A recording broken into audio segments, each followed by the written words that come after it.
Hello, I'm Nightmare, and welcome back to The Letter. We left off seeing something in a storefront, which I'm pretty sure that Becca saw it too.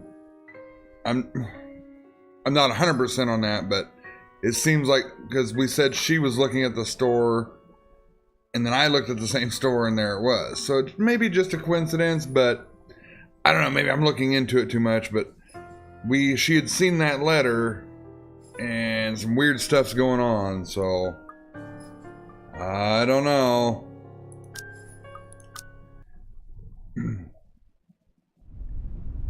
Okay. They all continue to bug me after we've left the coffee shop. I don't even notice when Ash takes a different turn on our way back. Where are we going? You can drop me off at the park. Guess. You have 3 chances. I'm serious, Ash. Where are we going? He doesn't answer, but shortly he stops his car in front of a small, nondescript food stall a little ways from the movie house. If I wasn't paying closer attention, I would have missed it without a doubt. He motions for me to wait as he gets off the car. I don't think that's right, game. He motions for me to wait as he gets off the car and walks in its direction.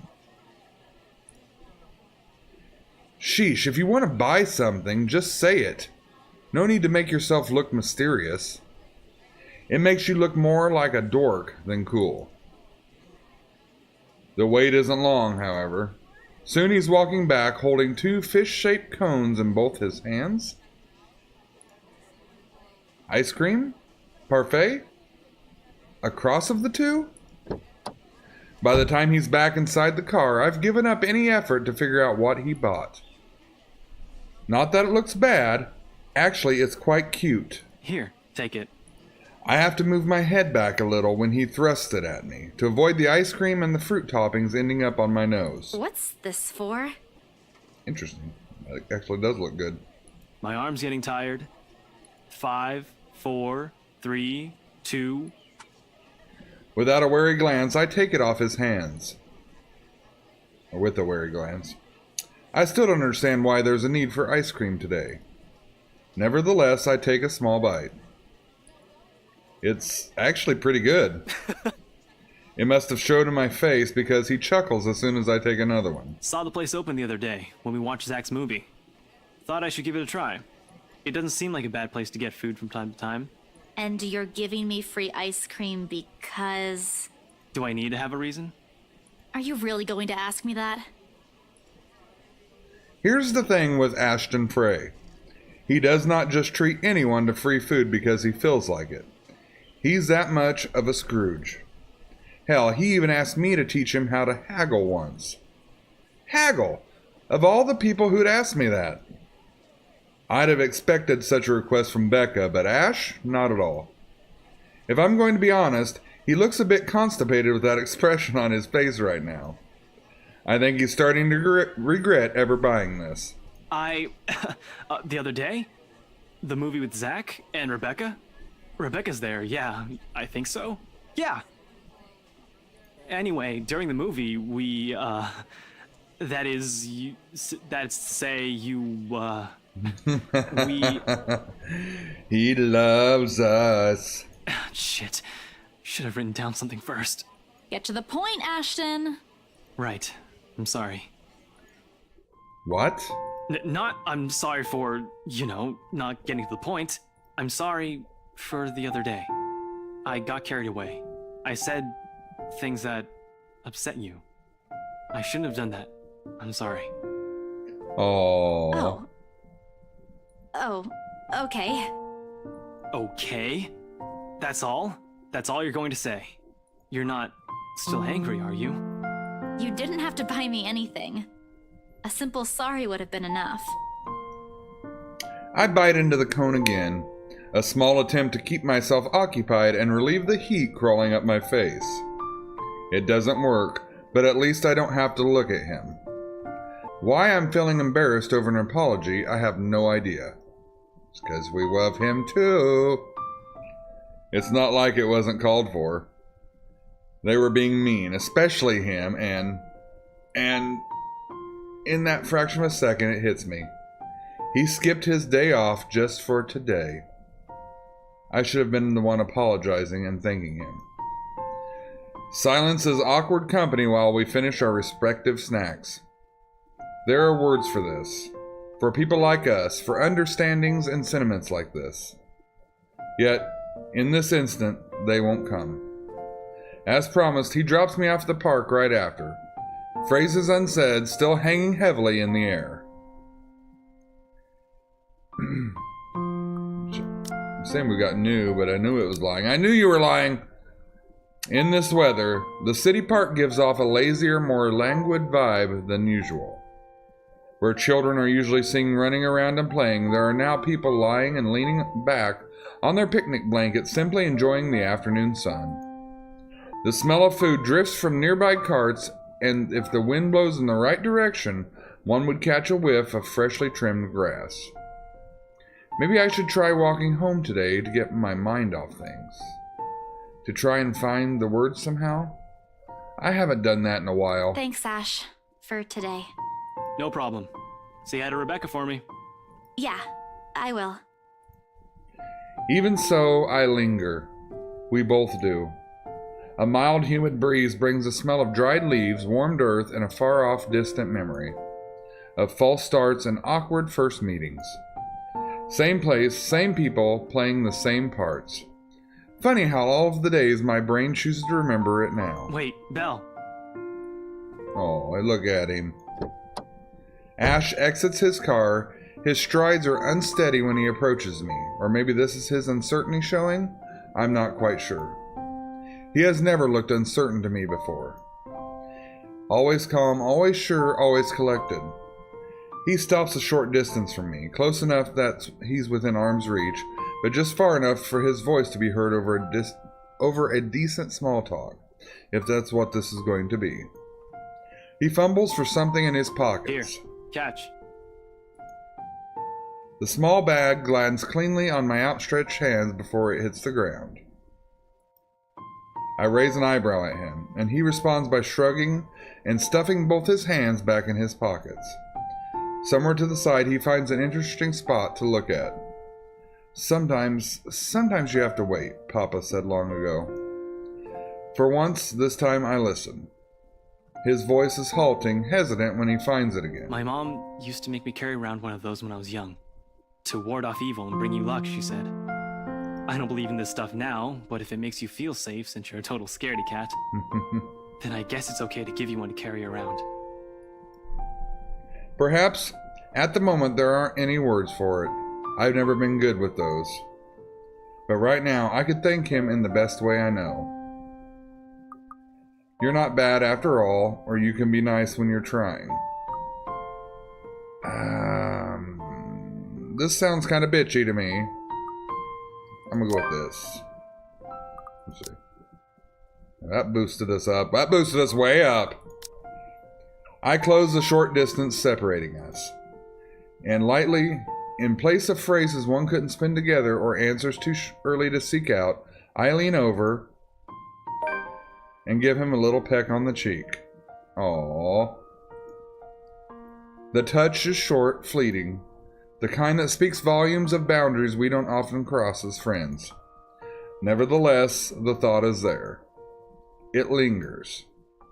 In the gentle autumn wind that passes, in the empty space separating us when I step back and look up at him with a smile. It's easy to express gratefulness this way, isn't it? At least with my own family, that's the case. For the two of us, I'm not quite sure. Did he understand?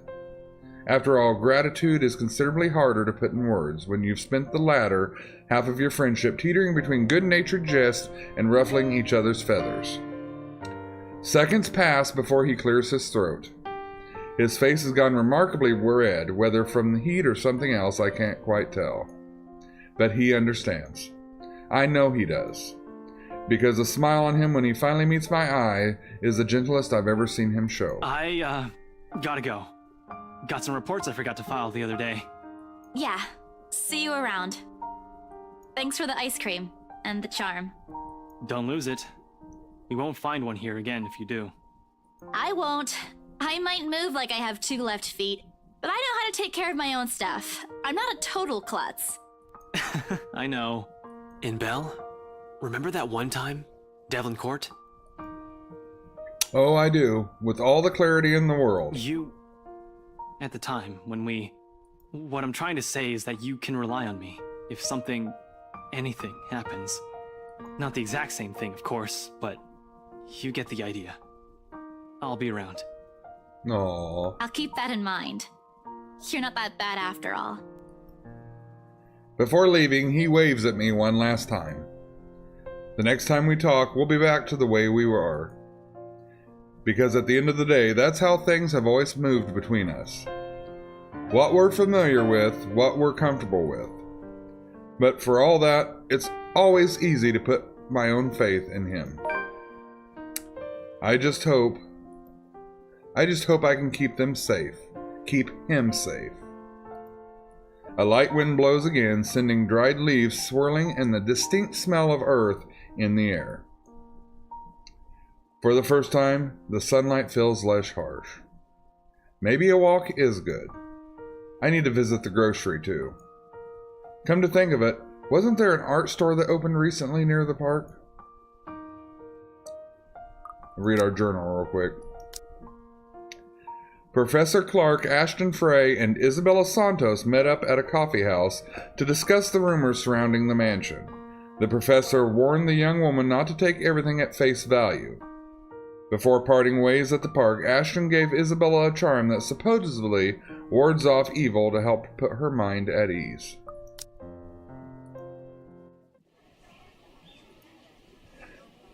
The cat's name is Beruthil? Or at least that's what his collar says. Excuse me. Hiccup. It's an odd name to give a cat, in my opinion. But it speaks grace much like the one that carries it. It shows in the way he swishes his tail and his eyes follow my hands at every movement. I'm not sure what he finds fascinating in me, to be honest. I wasn't the very picture of grace when he found me, after all. What are we talking about? We jumped from Ashton to a random cat? It was a bad idea, carrying 2 heavy bags of newly bought art materials and groceries without help or a sure ride home. In hindsight, perhaps I shouldn't have bought all these at the same time. I didn't even make it past the park. And now I'm suffering underneath the glaring afternoon sun, hunched up on a park bench, all drenched in sweat, in the company of a cat, curiously watching my every movement. I hope it stays where it is. It's just a black cat, but back at home they considered ill omens. Don't look at me like that. I can act graceful as well if I want to.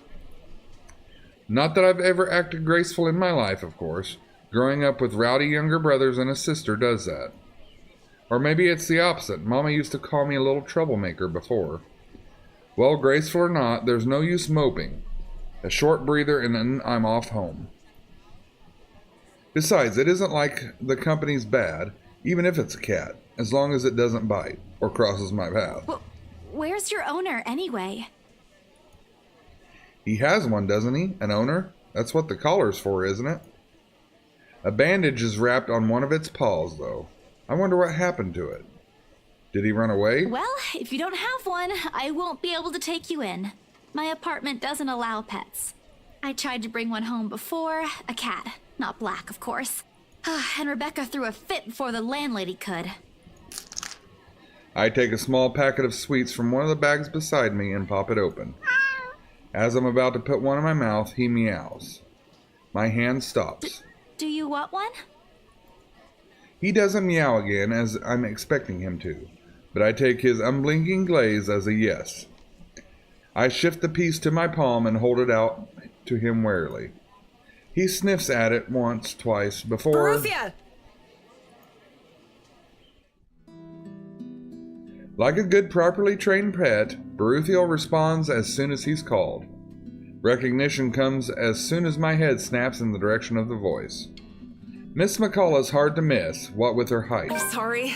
Did my cat hurt you? Miss Santos, was it? I'm surprised to see you here. Nice to meet you again, Miss McCullough. Were you harmed in any way? I'm sorry. Veruthiel's not exactly fond of other people. Even run away from the veterinarian right now. Oh no, he was just sniffing my hand earlier. My Veruthiel's a she. She? All this time I thought the pause in the conversation, if this can be called one, is uncomfortable. We're merely two people working different jobs for the same client. Frankly, meetings like this don't happen a lot, and if it does, a simple nodding of heads is enough. Still trying to be friendly wouldn't hurt, right? We'll talk about her cat. I think that'd be the best way to go. I keep my tone cordial and warm. Yep, I think that put us back up where we should be. I'm actually surprised you have a cat, Miss McCullough. And why exactly is that? There are a lot of people who have pets. Yeah, but not a black one. I'm amazed you're taking care of one. I don't understand what you're trying to get at. Is there a problem with my cat? No, not at all. She's very sweet. Just in other cultures, aren't they a sign of bad luck? Back at home it is. My grandmother used to tell me stories about it, and Nothing has happened to me so far. displeasure is evident on her face. Of course, I've forgotten that for other people, black cats are an omen of good luck. There you go again, running your mouth off, Isabella. I rack my brain for a way to remedy the situation, but she holds out a hand. This is a good place to stop and end this conversation, don't you think so? Ooh, maybe I picked a bad choice. It is good to see you again, Santos. A complete dismissal if I've ever heard one. Ooh, we may have chose a bad choice there. I watch as she leaves, though she stops shortly before crossing the threshold separating the park and the street. She faces me again, looking like there is something she has forgotten to say. By the way, about the Ermengarde mansion, with my clients, it's the rights, I mean, I hope you don't mind me asking, but has the deal been finalized? There's still a few papers they need, but the house is more or less theirs now. Ah, thank you. That's all I needed to know. Wait, about the mansion. The letter, the same one they saw. Whoever she is, she's asking for help. Someone. I want to tell Miss McCullough that the urban legends aren't just legends anymore. They're real. She is not going to believe me. Don't mind me. I need to go too. Have a good day, Miss McCullough. I hasten to pick all the bags I've left on the bench and run as far as my legs can take me. In that moment, what I'm carrying in my hands weighs far lighter than the overwhelming guilt trying to consume me. Home. I want to go home. Anywhere where I won't be reminded of that house. Of her. Of my own cowardice. We have a new journal entry. While looking after a lost cat, Isabella Santos met the interior designer, Marianne McCullough, by chance. She also happened to be the cat's owner. The two were seen having small talk before Isabella abruptly left. Let's see what time it is. We got a couple more minutes. The food tastes less appetizing tonight. A pity. One would think that someone who had been on a continuous binge of instant noodles would find a home-cooked meal enjoyable. But it isn't. Hunger isn't what is gnawing at me tonight. Neither are my sore muscles. The TV runs loudly in the background, but what it says barely registers in my brain. It's hard when things you're trying to forget keep returning to the forefront of your mind. It distracts you, eats at you, devours you. I wish this would stop. I wish I wasn't the one who picked it up. I wish it was somebody else. In other local news, a woman was found dead in her home yesterday evening. Luxbourne police officials are currently investigating the crime scene, but has classified the case as homicide. Huh? The victim, identified as Rose Pamela Cooper, 33 years old, working as a real estate agent. Oh my God. Rose? Discovered lying in a pool of blood in her two-bedroom flat with the words "Help me" repeatedly written on the walls. No. No. This isn't what I want. This isn't supposed to happen. None of this is supposed to happen. No one's supposed to die. These are just stories, right? Legends. That's what everyone has kept telling me, so why? And Immediately I rushed to my stubby table. My God. Immediately I rushed to my study table in search of my phone. My hand, cold from dread, clings tightly to it as soon as I touch its edges. A piece of folded paper, the letter, lying unassumingly beside it, slips on the floor when I picked up the device. But I pay it no mind. There are more important things. Right now, I need to call her. I need to call her. I was with her. I was just with her not too long ago, and she was okay. No. It isn't Rose, I'm sure of it. I just talked to her and... A sob escapes me and hot tears begin to blur my vision. One after another, they trickle down, weighted by the very same guilt I refuse to admit I've been carrying from the start. The same one I've been hiding from. The same one that has put the people I care about in danger. My hands shake as I navigate to Rose's number on my contact list. She'll answer, right? That's what she always does. She'll pick it up, tell me to turn down the waterworks, and call me a wuss afterwards. She'll answer. Please answer, Rose. Again and again I dial. Whispering, praying, pleading. Come on, Rose. Don't do this to me. Please pick up. I know you're there, Rose. You're not dead. Please tell me you're not. This adds to the series of deaths and disappearances that has plagued Luxborn in the recent years. The authorities are currently looking at a possible link with the notorious Anselm Butcher case. The TV runs loudly in the background. A deafening static sounds from my phone's speakers. But in my ears, I can only hear the screams. Her pleas. Her whispers. Help me. We are not safe. Alright, I'm gonna cut this episode here. Boy, that really took a turn. If you like it, hit the like button. Check out the other videos. Check out the full series of this I'm playing. Be nice to one another. And we'll meet in the next episode. See you guys.